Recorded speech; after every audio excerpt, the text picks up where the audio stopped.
மாதா பிதாவும் என் மன்னனும் தெய்வமும் நீதான் என ரமணனின் மலனே பேதையேன் உள்ளத்து உணர்த்தினை ஓவலர உணர்வு என் உள்ளத்து உருமாறு அருள். அன்பார்ந்த ஸ்ரீ ரமண பக்தர்களுக்கு என்னுடைய மனமார்ந்த பணிவான வணக்கங்கள். இன்றைய தினம் ஸ்ரீ ரமண ஞானபோதம் 8ஆம் பாகத்திலிருந்து ஒரு பாடலை பார்க்க போகின்றோம். காலையில் எழுந்து ஏதாவது ஒரு 2 முருகனார் பாட்டுக்கு விளக்கம் எழுதுறது ஒரு பழக்கமாக இருக்குது. அதில் ஒரு சந்தோஷம், அபரிமிதமான ஒரு சந்தோஷம் ஏற்படுது.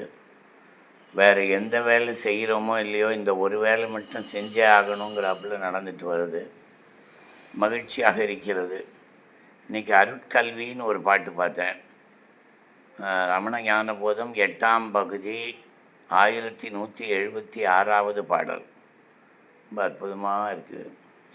இதை ஒரு நல்ல அழகாக பண்ணணும்னு சொல்லிட்டு பண்ணினேன். அறிவில் கலந்து அனுபூதியாலே மறவி அறக்கண்ட மனத்தில் பிரிவற்று ஒளிர் சொரூப மோன உணர்ச்சிகோர் சாந்தி கழிபெறுகள் வாழ்க்கை கலை. எப்படி வாழ வேண்டும் என்பதை இந்த பாட்டிலே முருகனார் சொல்கிறார். வாழ்வது ஒரு கலை அப்படிங்கிறாரு. அது ஒரு கல்வி. அதை ரமணனிடமிருந்து கற்றுக்கொண்டு முருகனார் பேசுகிறார். ரமணரை நம்பியவர்கள் எப்பொழுதுமே மகிழ்ச்சியோடு ஆனந்தமாக அமைதியாக வாழ்வார்கள். அதில் 2வது ஒப்பீனியனே கிடையாது. எல்லாமே பகவான்னு வாழ்கின்ற பொழுது அந்த மகிழ்ச்சியே தனி மகிழ்ச்சி. நம்ம உலக அறிவு மெதுவாக போயிடும். ஜீவ அறிவை எழுந்து கொண்டே இருப்போம். இந்த உலகத்திலே இருப்பது எதுவும் எனக்கு வேண்டாம், எனக்கு ரமணன் மட்டும் போதும் என்ற ஞானம் பெருகிக் கொண்டே போகும். அவ்வாறு பழகி பழகி ஜீவ அறிவை முழுமையாக நசித்து விடுவான் ஒரு ரமண பக்தன். அவன் அதன் பிறகு தான் செயலாற்ற மாட்டான். அந்த பேரறிவு அல்லது இறை அறிவு அல்லது பிரஞானம் என்று சொல்லப்படுகின்ற இறை அறிவிலேயே தன்னுடைய வாழ்க்கையை நடத்தி கொண்டிருப்பான். இது ஒரு ஆச்சரியமான ஒரு நிலை. சாதாரணமான மக்களுக்கெல்லாம் கிடைக்காமல் ரமண பக்தர்களுக்கு நிச்சயமாக கிடைக்கக்கூடியதுதான் பேரறிவு வழி நடத்தக்கூடிய பெரிய ஒரு வாழ்வு. அந்த பேரறிவில் இருந்தால் அனுபூதிகள் இயற்கையாகவே வரும். அனுபூதிகள்லாம் வந்துன்னே இருக்கும். தினமும் ஒரு அனுபவம். ஏன்னா இப்போ நான் இப்போ ஒரு இடத்துக்கு போகிறோம் அப்படின்னா கூட இதை பகவானிடம் கேட்டு அவர் போன்னு சொன்னால் சொல்லுவோம். அவருடைய வழி நடத்துதலில் எல்லாமே செய்கிறோம். ஒரு எண்ணம் கிளம்பும்போது எப்படி நினைக்கிறோம் அப்படின்னா, இது ரமணன் இந்த எண்ணத்தை தூண்டினான், நான் இந்த எண்ணத்தை எண்ணவில்லை அப்படிங்கிற அளவுக்கு ஒரு மனிதன் தன்னுடைய இந்த மானிட பிறவியிலே இருக்கின்ற எல்லா எண்ணங்களையும் எல்லா அறிவுகளையும் விலக்கி இறை அறிவோடு வாழக்கூடிய ஒரு தன்மை ரமண பக்தர்களுக்கு இயற்கையாக ஏற்படுகிறது. திஸ் இஸ் டைரக்ட் எக்ஸ்பீரியன்ஸ் அப்படின்னு சொல்கிறோம். அடுத்தது மறவி அறக்கண்ட மனத்தில். அவர்களுடைய மனம் எப்படி இருக்குது அப்படின்னா, நான் ஒரு ஜீவன் அல்ல, இந்த ஜீவனாக இருக்கின்றவன் நான் அல்ல, நான் சொரூபத்திலே இருக்கிறேன், இறைவனாகத்தான் இருக்கிறேன் என்ற உணர்ச்சியோடு அவர்கள் வாழ்கிறார்கள். மனிதன் என்கின்ற எண்ணமே மறந்து போய் வாழ்கிறார்கள்.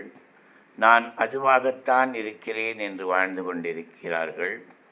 அவர்கள் சொரூபத்தினாலே ஒளிர்வார்கள். சொரூபம்னா என்ன? இறை தன்மையோடு வாழ்கின்றார்கள். அதாவது அவர்கள் ஒளிர்ந்து கொண்டிருக்கிறார்கள். ஒளிர்தல் அப்படின்னா அப்படியே ஒளி வீசிக்கொண்டிருக்கிறார்கள்.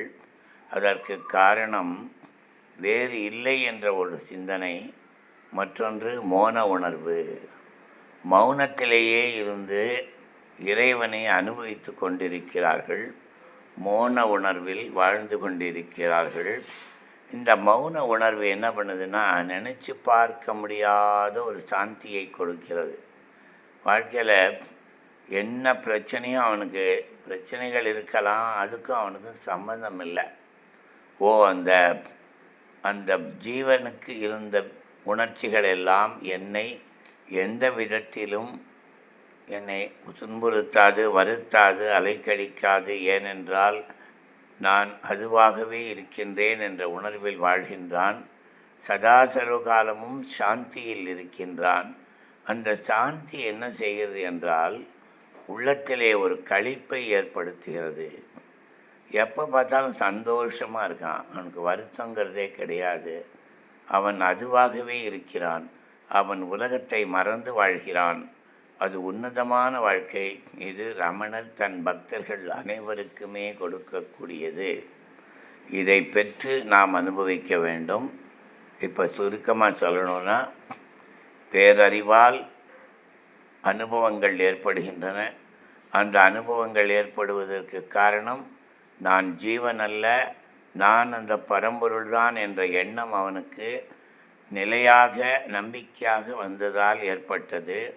நானும் இறைவனும் வேறு அல்ல, ஒன்றுதான் என்று வாழத் தொடங்குகின்ற பொழுது அவனுக்கு ஸ்வரூபம் அவனிடத்திலே ஒளிரத் தொடங்குகிறது. ஸ்வரூபம் என்றால் இறை ஆற்றல் அவனிடம் அப்படியே ஜொலிக்கிறது. அவன் மௌனத்திலே இருக்கின்றான். அந்த மௌனம் சாந்தியை கொடுக்கின்றது. அவனுக்கு மட்டுமல்ல, எல்லோருக்கும் சாந்தியை கொடுக்கிறது. அந்த சாந்தி உள்ளுக்குள்ளிருந்து ஒரு ஆனந்தத்தை ஏற்படுத்துகிறது. இப்படி வாழ்வதுதான் வாழ்க்கை என்று பகவான் சொல்வதை முருகனார் வழிமொழிந்து நமக்கு சொல்கிறார். அற்புதமான பாட்டு. ரமணரை நம்பி வாழ்ந்தால், எல்லாமே அவன் செய்கிறான் என்று நம்பி வாழ்ந்தால் அந்த வாழ்வு அமைதியாக ஆனந்தமாக அமையும். அதை நோக்கி பயணிப்போம். ஓம் நமோ பகவதே ஸ்ரீரமணாய.